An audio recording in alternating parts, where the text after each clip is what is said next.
Le retour du Conseil Bourse, je suis heureux de retrouver Franklin Pichard. Bonjour Franklin. Oui, bonjour Thomas. Alors on attaque ensemble une nouvelle saison, l'occasion de tirer le bilan de cet intermède musical, ou pas musical, mais l'été, qui s'est plutôt bien passé d'un point de vue boursier. Oui, bien passé. On s'était quitté juste avant en tablant sur un rallye haussier. Il est arrivé, on a touché un premier plus haut, ce fameux 3800 points début août. Et puis, on y est baissé encore ensuite. finalement, actuellement. Il y a toujours ce seuil des 3 minutes. C'est important pour vous? Faudrait le passer? Faudrait vraiment le casser. C'est une résistance qui ne peut pas être franchie pour le moment. Est-ce que les éléments sont réunis aujourd'hui, en ce moment? Peut-être pas encore tout à fait. On l'espère, mais en tout cas, on reste optimiste pour cette année. Parce que si on fait le scénario de cette année, on voit qu'à chaque fois, on se cogne la tête à peu près au 3008 et puis on descend un peu plus bas. Là, c'est un peu l'angoisse que tout le monde a. Est-ce qu'il faut sortir à 3008 et attendre de revenir plus bas, ou est-ce qu'on peut aller vers les 4000 que beaucoup prédisent? À 3008, c'est toujours raisonnable de s'alléger quand même. On sait très bien, on l'a vu encore ce matin, on a touché 2-3 fois 3800 points et puis on reglisse à 3780.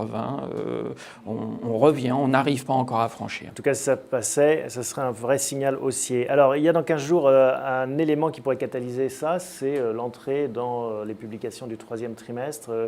Ça, c'est un signal que vous surveillez. On attend avec beaucoup d'impatience les publications du troisième trimestre, puisque pour le moment, celles du premier trimestre et du second trimestre ont toujours été anticipées avec précaution et distance par la communauté des analystes. Et plutôt meilleur qu'attendu. Et à chaque fois, battant le consensus, la dernière fois, le T2 battu à 76%. Donc si on avait cette même bonne nouvelle pour le T3, à ce moment-là, tout le monde serait obligé de reprendre ses crayons et ses calculettes et revoir un petit peu les perspectives pour 2011, ce qui serait de très très bon augure, là, en revanche, pour nous aider et accompagner une vraie hausse pour la fin de l'année. Bon, en revanche, les analystes ont raison, on repart dans ce jeu de taux ondulé. Oui, on repart tant qu'on n'est pas complètement convaincu, et puis toujours avec cette disparité entre la macro et la micro. Donc, bien sûr, on aura encore un peu de taux ondulé. Pourtant, il y a un driver, comme on dit dans le jargon, quelque chose, une locomotive, on pourrait dire, en bon français, qui tire aussi ce dynamisme boursier, c'est les mouvements qu'on voit de fusion-acquisition, d'OPA. Les opérations de fusion-acquisition ont été très très importantes ces dernières semaines. Plus de 200 milliards en juillet, plus de 220 milliards au mois d'août. Ça veut dire que les entreprises ont du cash. Les entreprises ont énormément de cash. On voyait des statistiques sur le cash des entreprises américaines, 2800 milliards. Donc il y a de quoi faire des opérations. Si on n'a pas de cash, on peut aller emprunter. Les taux sont à des niveaux qu'on n'a jamais vus. Et surtout qu'il n'y a pas de croissance, donc c'est comme ça qu'on fait de la croissance. Et il n'y a pas de croissance organique, et qu'aujourd'hui, pour s'assurer une croissance en 2011, autant aller faire des implantations et des acquisitions dans les pays émergents. Donc ça, c'est le coin de ciel bleu. Du côté des nuages, on a quand même toujours le discours de la Fed, un peu prudent, on a parlé de déflation, on appuie sur la tête du dollar. Enfin bon, il y a la Fed quand même. Oui, alors le discours de la Fed la semaine dernière, en début de semaine, milieu de semaine, c'était effectivement le spectre de la déflation qui pouvait commencer à montrer le bout du nez. Et puis on a eu vendredi les biens de consommation durable. Là, en revanche, ça a contrecarré cette crainte. Donc les marchés sont repartis fortement à la hausse. On a vu le SP500 qui progressait de 2%. Et donc on pourrait continuer à fonctionner un petit peu. On a d'autres chiffres importants vendredi, où là on va confronter des prix face aux craintes évoquées par la Fed. Dernière épée de Damoclès pour finir ce tour d'horizon, celle, l'épée des dettes souveraines, et en particulier la dette grecque. Ça, c'est quelque chose qu'il faut garder dans un coin du radar. Dette grecque, dette irlandaise, dette portugaise, on sait qu'effectivement cette thématique revient régulièrement et il suffit qu'on ait une mauvaise nouvelle, que la Grèce nous demande de renégocier sa dette. Vous pensez que ça arrivera, ça ? Ça semble inéluctable. On ne peut pas dire si ce sera en 2010 ou en 2011, mais tout le monde se prépare en tout cas à ce scénario. Merci Franklin, à suivre, rendez-vous la semaine prochaine pour voir comment tout cela évolue. Merci Thomas. On retrouve maintenant Cyril Poncet. On va parler ensemble de Stalergen. Bonjour Cyril. Bonjour Thomas. Mais auparavant, un petit suivi. Ça fait quelques semaines qu'on ne s'est pas vu. Des conseils précédents. Donc 3 valeurs. J'ai noté Hermès, Seb et Eutelsat. Comment ça se passe? Exactement. Malgré l'été un petit peu en taux ondulé qu'on a eu, effectivement, on a eu des très bons conseils, notamment Hermès qu'on avait conseillé ensemble à 105 €. Hermès qui a décollé littéralement. Voilà, 60% de gains par rapport à ce conseil. Aujourd'hui, on ne se pose même pas la question. Ça paye 50 fois les bénéfices. Donc on vend. Pas mal de rumeurs, effectivement, Pinot, Arnaud sur le dossier, potentiellement. Donc, mais un dossier contrôlé par une famille, donc pas un dossier simple. Exactement. Donc pour l'instant, ils ont démenti plusieurs fois la vente, donc on préfère sortir à ce niveau-là. Voilà pour Hermès. Seb. Seb, effectivement, dossier qui s'est aussi très bien comporté. On gagne presque 20% sur ce dossier. On attend parce que c'est notre seuil, 20% de gain avant de déclencher une vente. Exactement, il reste 2-3 € à gagner sur Seb, 1 € sur Eutelsat. Pour l'instant, on reste en position, on attend pour vendre. On reste au coin du bois en attente. Alors, on parle de Stalergen, je le disais. Là, une action qui n'a pas beaucoup bougé depuis 2-3 ans. On est presque en haut du couvercle, vers 65 €. Exactement, tout à fait. Donc c'est pour ça que pour l'instant, on va s'y réintéresser. C'est une belle biopharmaceutique qui travaille dans le traitement des allergies. On dit qu'il y a de plus en plus d'allergies, c'est vrai ça? Beaucoup d'enfants maintenant souffrent d'allergies. Exactement, parce que les effets de l'environnement ont pas mal des éléments négatifs par rapport à tout ça. Effectivement, il y a 2 gros marchés, notamment les États-Unis et le Japon, où là, on a plusieurs millions de personnes qui sont touchées par des allergies aux acariens ou au pollen principalement. D'accord, et donc ça, c'est un produit que fabrique Stalergen. Exactement, notamment, c'est l'Oralair. En fait, c'est un produit pour lutter contre les allergies au pollen. Le produit est mis en place depuis 2008 en Allemagne. Une très belle montée en puissance par rapport à son concurrent danois Alcabello. Effectivement, et le produit va se distribuer maintenant quasiment dans toute l'Europe d'ici quelques semaines. Donc on croit à une belle montée en puissance. Alors un dossier chaud aussi, étant donné l'actualité. Et là, il faut s'intéresser à l'actionnariat de Stalergen pour comprendre. Exactement. 46% du capital est tenu aujourd'hui par Wendel. Ouais.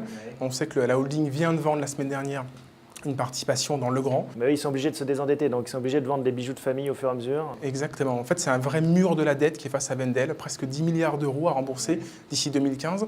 Donc les 300 millions de Legrand, c'est un premier élément, mais les 400 millions de valorisation de la participation Stalergen, c'est effectivement aussi une deuxième vente à venir. Mais alors là, il faut que vous m'expliquiez, parce que je ne comprends pas bien. D'habitude, quand un actionnaire veut sortir, je pense par exemple à des gros actionnaires comme chez L'Oréal, ça pèse sur le cours de l'action. Pourquoi est-ce que là, ça ferait monter l'action? Déjà, c'est plutôt une mid-cap, Stalergen. Ça pèse aujourd'hui 700-800 millions en bourse, donc ce n'est pas le même type de taille qu'une L'Oréal.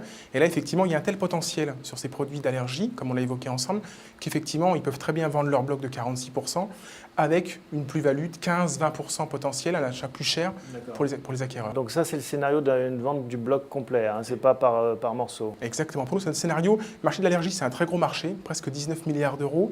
Il y a 4-5 gros acteurs qu'on connaît, Novartis, Glaxo, classiquement. Donc effectivement, eux auraient vraiment besoin du marché de niche que développe Stalergen, effectivement, et donc ils peuvent payer plus cher.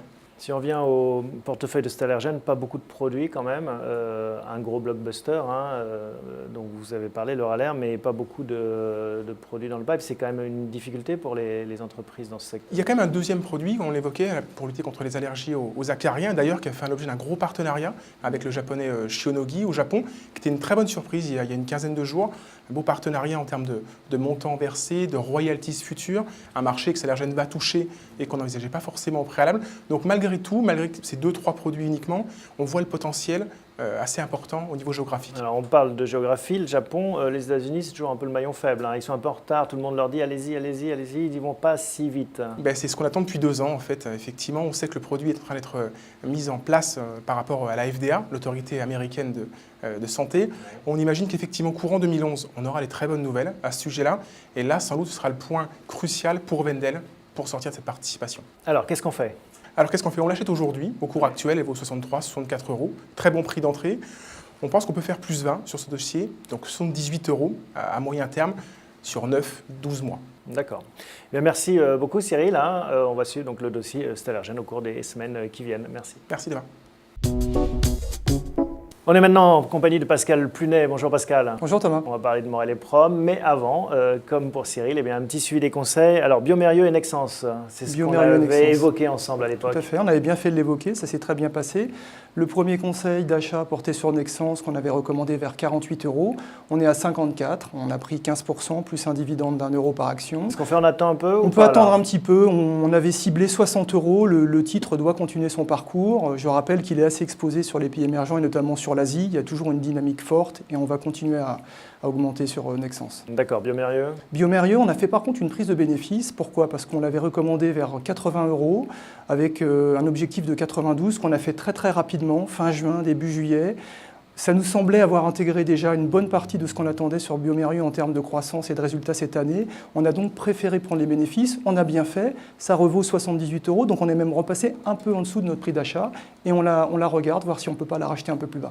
D'accord. On va s'intéresser à Morel et Prom, donc la ruée vers l'or noir, un dossier qui rebondit de mois en mois presque, avec des hauts et des bas pour cette action, notamment cet été, sanction des comptes.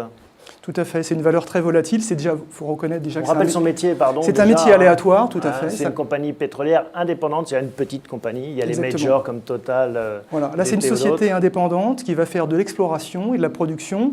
Son métier, c'est de trouver des réserves de pétrole et de gaz, de mettre en place des systèmes de production pour valoriser ces réserves et éventuellement procéder à des cessions d'actifs, revendre tout ou partie de champs pour ensuite refaire des campagnes d'exploration pour les refinancer. On parlait de ruée vers l'or noir, mais ça rappelle ça, les chercheurs d'or c'est exactement ça. Qui creusaient des trous et puis ça jaillit ou ça jaillit pas. Tout à fait. Alors quand on voit les écarts qu'on peut avoir sur les prix du baril et puis les besoins énergétiques, alors ce qui est intéressant à propos de besoins énergétiques, c'est que depuis le début de l'année, il y a beaucoup d'échanges d'actifs, beaucoup d'acquisitions et on ressent récemment encore, on a vu une opération d'une société coréenne sur un anglais qui s'appelle Dana Petroleum avec une opération très très hostile qui a été au début, l'OPA a été refusée par la société.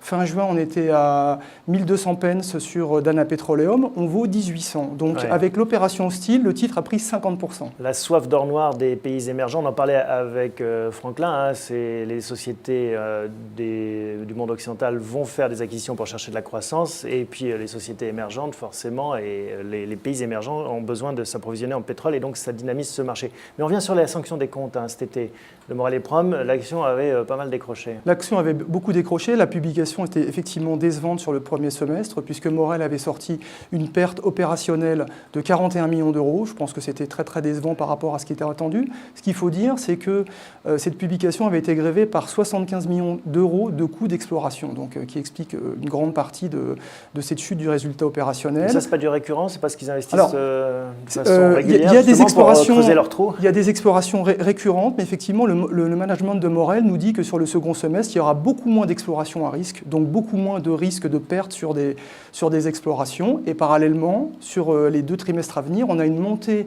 en charge des productions de champs matures sur le Nigeria, sur le Gabon, et puis aussi une très bonne nouvelle la semaine dernière, un succès sur un deuxième forage en Colombie, sur le puits Sabanero. Alors on parle de Colombie, d'Amérique du Sud, on parle d'Afrique, et on sait que c'est le terrain privilégié pour les sociétés émergentes pour sécuriser leurs ressources énergétiques long terme. Si j'entends bien, en fait, vous dites, voilà, pas de chance, premier semestre, ça coûtait cher à creuser des trous, et deuxième semestre, on aura moins de dépenses de ce côté-là, et éventuellement une seconde chance au grattage, c'est-à-dire trouver du pétrole. Tout à fait, et aussi au tirage peut-être s'il y a une opération sur Morel et Prom, puisque alors, la société a 60% de flottant. Scénario, oui. C'est un scénario qui circule chez plusieurs analystes.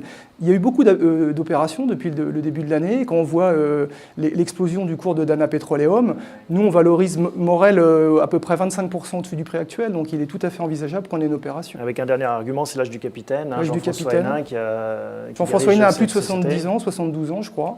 Il n'a pas nommé de successeur et il n'a jamais caché qu'un jour il vendrait sa société. Alors donc concrètement, ça donne quoi d'un point de vue entrée? Concrètement, c'est un point d'entrée intéressant. Le titre a perdu 25% depuis un an. On achète aux alentours de 10 €.